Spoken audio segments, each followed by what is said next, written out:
Salut à tous, aujourd'hui on se retrouve pour une nouvelle vidéo où je vais recréer une vidéo virale d'Instagram. Vous avez été nombreux à me l'envoyer, alors je me suis dit pourquoi pas la refaire, alors c'est parti. Nous allons aujourd'hui recréer un effet par l'artiste Simon Vezzani, qui est un artiste de qualité, il faut le dire, alors allez sur Instagram et abonnez-vous, il fait plein de trucs super cool. Bon, maintenant analysons comment il a fait ça. Si on regarde les hashtags de sa publication, on voit qu'il y a marqué Houdini. Et Houdini, c'est le logiciel un petit peu, comme je te l'ai dit, maître dans les effets spéciaux à Hollywood. Mais je n'ai absolument pas les connaissances nécessaires pour faire ça sur Houdini, même si je pense que c'est un setup assez simple. Alors moi, je vais utiliser le logiciel 3ds Max par Autodesk, mais plus précisément avec un nouveau plugin qui s'appelle T-Flow. T-Flow est un plugin développé par Tyson Ebel et rien que lui, vraiment il était seul à développer ce plugin entier. Donc c'est vraiment très impressionnant parce que le plugin est très puissant et je crois que c'est la meilleure chose qui soit arrivée à 3ds Max depuis au moins ces 10 dernières années. T-Flow est un plugin qui va te permettre de générer des particules pour faire des effets. Donc T-Flow est une évolution du système de particules qu'il y avait déjà dans 3ds Max qui s'appelle P-Flow, sauf que là lui il a fait T-Flow et le truc est 100 fois plus puissant, voire 1000 fois plus puissant. Alors avec ce plugin, tu pourras faire des effets complètement ouf et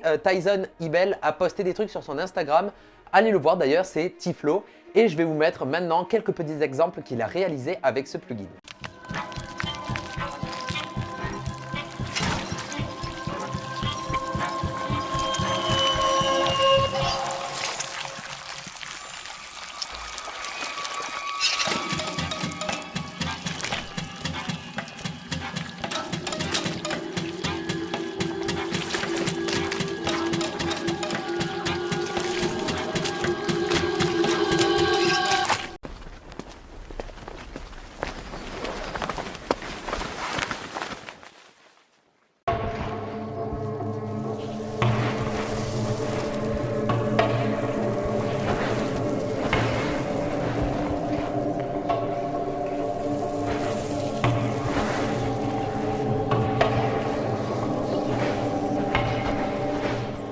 Donc, comme tu peux le voir, tu peux faire vraiment des trucs de ouf. Et vraiment, il est très simple d'utilisation. Et surtout, ce qu'il y a de ouf, c'est que là, en ce moment, il est en bêta. Et cette bêta est gratuite et ouverte pour tout le monde. Alors, je te mets un lien dans la description. Si tu as 3ds Max ou si tu veux un petit peu expérimenter tout ça, clique dans le lien et tu pourras le télécharger gratuitement. Donc, cette bêta est gratuite. Alors, vraiment, si tu veux le tester, go, fais-toi plaisir. Bon, maintenant qu'on a parlé de Simon et de T-Flow, comment on recrée cet effet-là dans 3ds Max? La première étape va être de prendre un plan vidéo où il y a mon téléphone portable qui va me servir en fait de référence d'échelle, mais aussi de placement de ma Game Boy. Parce que oui, la Game Boy aussi est en 3D, j'ai perdu la mienne, du coup je me sers de mon téléphone en guise de tracking, on va dire, pour ensuite intégrer un modèle 3D. J'ai aussi pris un panorama HDRI de ma pièce, comme ça au moins j'allais avoir toutes les réflexions et tous les endroits où il y a mon éclairage pour ensuite avoir un éclairage hyper réaliste dans mon moteur de rendu qui n'est autre que Octane. En parlant de tout ça, je vous fournis le plan de base et le panorama HDRI en téléchargement dans la description, comme ça vous avez juste à vous entraîner. Si vous voulez refaire cet effet ou tout autre effet, eh bien téléchargez ça, vous avez le panorama et le plan de base.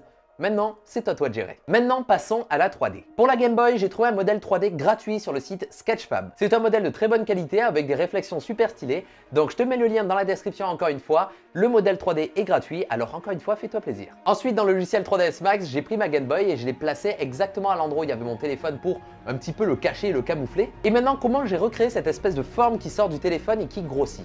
Alors, pour ce faire, j'ai créé des géométries très basiques, que ce soit des sphères ou des plans, que j'ai mis comme ça dans l'espace 3D pour avoir quelque chose d'assez organique qui ressemble un petit peu à un niveau de jeu vidéo. Ensuite, j'ai pris toutes ces formes et je les ai fusionnées pour avoir qu'une seule forme. Et ensuite, j'ai utilisé un plugin, encore une fois, gratuit qui s'appelle Greeble. Vous pouvez le télécharger dans le lien dans la description, encore une fois. Et qu'est-ce qu'il va faire, Greeble? Eh bien, tout simplement, il va rajouter des détails à votre géométrie pour avoir quelque chose de beaucoup plus complexe et pas que des faces toutes lisses. Ça va vous créer un petit peu des géométries qui sortent. Donc, vous pouvez gérer le nombre de détails, la forme, la taille, enfin, plein de choses. Donc, j'ai utilisé ça pour ajouter donc du détail. Et maintenant vient l'étape avec T-Flow. T-Flow va nous servir à voxeliser notre forme. Qu'est-ce que ça veut dire voxeliser? Eh bien, dans voxeliser, il y a le mot voxel. Et voxel, ça ressemble à quoi? Ça ressemble à pixel. Mais un voxel, en fait, c'est littéralement un pixel, mais de volume. Donc, c'est un pixel en 3D.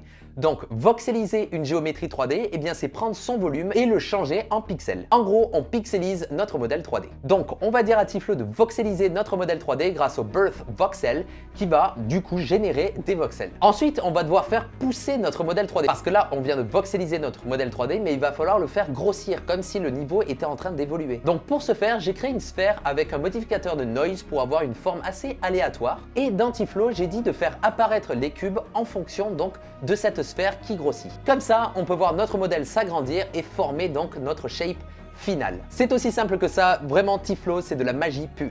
Ensuite, il va falloir donc rajouter les petites différences de couleur entre chaque voxel. Pour ce faire, il y a un opérateur dans Tiflo, parce que tous les petits trucs que tu vois en bas ici, c'est des opérateurs. Ce sont des opérateurs qui vont nous permettre de faire des fonctionnalités. Et donc nous, on va utiliser le Material ID. Qu'est-ce que ça veut dire? Eh bien, dans notre matériel, on va créer un matériel avec plusieurs ID. Ça veut dire le matériel 1 aura le ID 1, etc., etc. Et du coup, le Material ID va nous permettre de générer aléatoirement un positionnement dans notre voxel de toutes ces textures. Et du coup, on va voir quelque chose d'aléatoire et de vraiment très cool. Vous pouvez gérer je sais pas combien de multi-ID, donc voilà, libre à toi. Pour les utilisateurs de Tiflo, je vous mets ici un screen capture de mon flow final, comme ça vous pouvez le recréer chez vous. Et ensuite, c'est terminé. Il suffisait de faire l'éclairage avec notre panorama HDRI, de cliquer sur rendu et le tour est joué. Et encore une fois, voici le résultat final.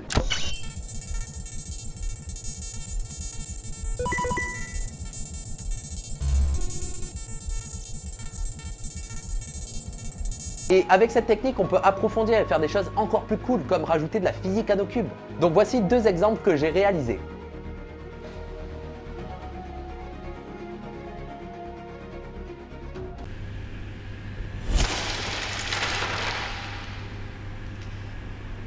Donc ce sont des exemples que j'ai postés sur mon Instagram, alors je t'invite à aller le voir, c'est atom_visual. Viens, je poste plein de trucs comme ça. Et si tu veux apprendre Tiflo un peu plus en profondeur, je te spoil pas trop, mais moi et un développeur web sommes en train de créer un site. Je ne t'en dis pas plus, mais si tu veux apprendre à faire des choses comme ça, ça va te plaire. Voilà, c'est la fin de cette vidéo, j'espère que vous avez appris et découvert des choses. On se retrouve très prochainement pour une nouvelle vidéo, c'était Atom. Ciao.